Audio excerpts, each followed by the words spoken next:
Hi there. Check out this clip taken from my latest conversation with Deb Fillman on the Engineering Politics podcast number 36 titled Institutional Corruption. You can get the full episode on my YouTube channel, or even better yet, by subscribing to my Locals community at engineeringpolitics.locals.com. And while you're on Locals subscribing to all of these wonderful creators, make sure to support and join Deb's community at thereasonwelearn.locals.com. All right, let's get to it.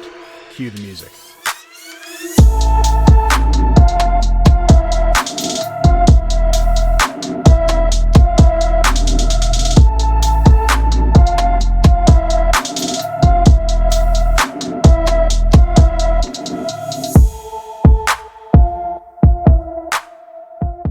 When it comes to incentives, that's something that a lot of, I would say, educators and people who think on the modern left, I would say, don't really understand. Do they think that we are kind of unbound from the human condition, that they can just build kids like they build computers, right? So it's like, you don't worry about all these different things as long as you repeat what we say. It's the same thing as putting in a computer program where they don't understand the incentives of trying to make yourself better. Well, that's Marxism, though, in a nutshell. I mean, you really can't be a Marxist if you have a firm grasp on the human condition, Yeah. And every Marxist I've ever known is in complete denial about it. It just they will almost go so far as to tell you there's no such thing as human nature, and then you get some pushback from some people say there's no such thing as human nature, and that we're not like programmed to react a certain way. It's like, that's not what I'm saying. I'm not saying that because we're human we're like programmed to be or do certain things. It's just to say that we are predisposed, if you will, or we have tendencies that are innate because we're still animals. I mean, to a certain degree, we're still fairly primitive creatures in the evolution of living things, and we have this amazing mind and we can do so many amazing things with it, but it's because we can train it, we can improve it, we can learn, we can grow, we can develop. But if we don't, we're not just a ventriloquist dummy that's just gonna sit there. We're gonna still do things even if we don't learn. And those things that we're gonna do we're inclined to naturally do them in ways that are sort of antithetical to modern civilization. And I'm not an anthropologist, but I'm, or an evolutionary biologist, but that's my simplistic layman's way of putting it, that, you learn your way and you can do, we build a civilization like this.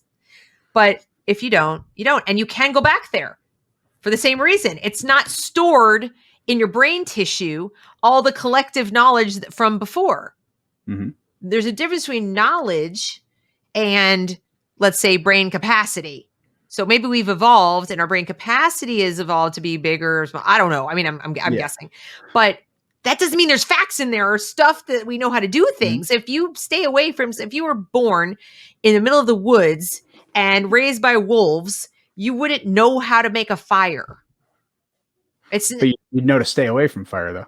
Yeah, you would. There are some things that are inherited. And one of my favorite quotes, I think it was Joe Rogan, the much maligned Joe Rogan now, used to ask people, it's like, all right, how long, if I gave you, let's say, a set of matches and a pocket knife and sent you into the wilderness, how long would it take you to build an iPhone?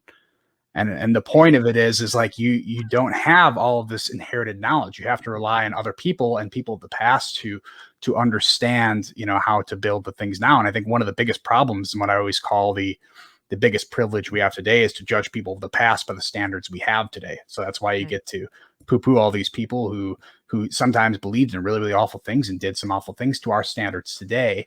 And by ignoring those people, by ignoring the accomplishments they had, we start to believe either in our own ego to believe that we're like pure of heart and we're doing it the right way, although we're relying on all the things that came before us.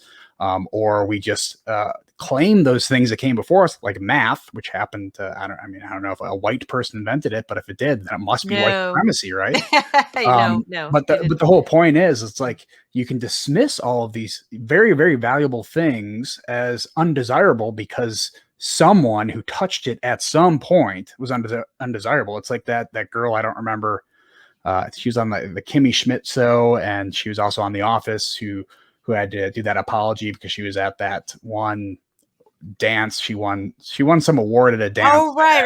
Yeah, had yeah. a sketchy history or whatever like that. And, she was forced to apologize before it.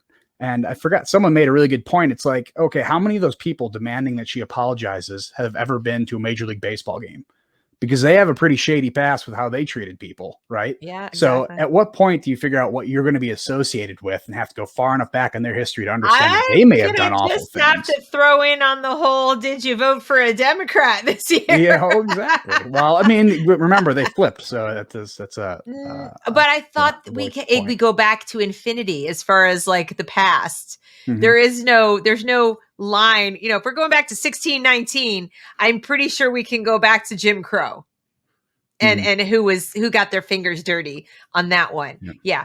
I mean, no, the hypocrisy is baked into the formula.